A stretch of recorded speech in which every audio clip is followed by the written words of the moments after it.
opportunity, but Mr. Saccone, from AT, close.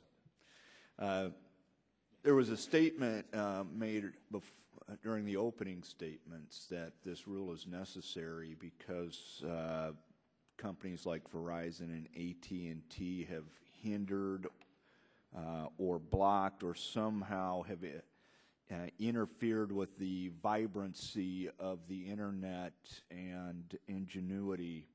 Can you tell me what policies have existed with AT&T in which you hinder or block the vibrancy of the Internet?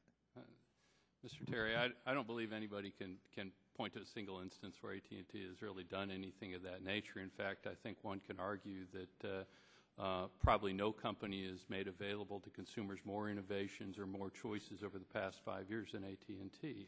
The notion that somehow we would have any interest, economic or otherwise, in disadvantaging any of the businesses represented at this table or frankly any other, I think. How about blocking? That's a major issue here to prevent blocking. How have you blocked access? We haven't. You haven't? We have not. You have not. All right. Ms. Chase, since you've come so far, I want to make sure we use your time. In your statement, you had mentioned that there was an issue with wireless. Could you tell us, with your previous company, where there were problems with ISPs or backbone or any part that hindered the ability of that company?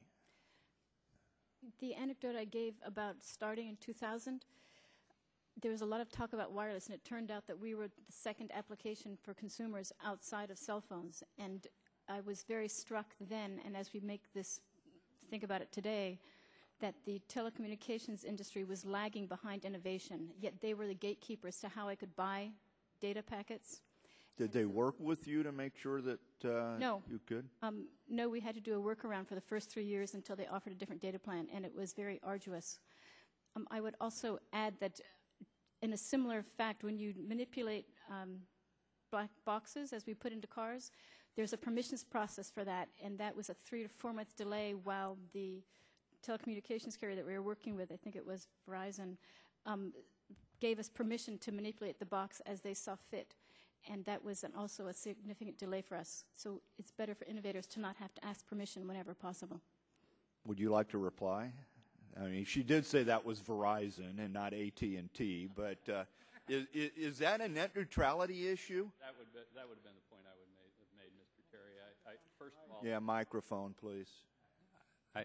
I think companies are certainly free to price their services in a competitive market, how they choose to price them, and that may certainly help some companies and hurt others, but that's within their purview in our system.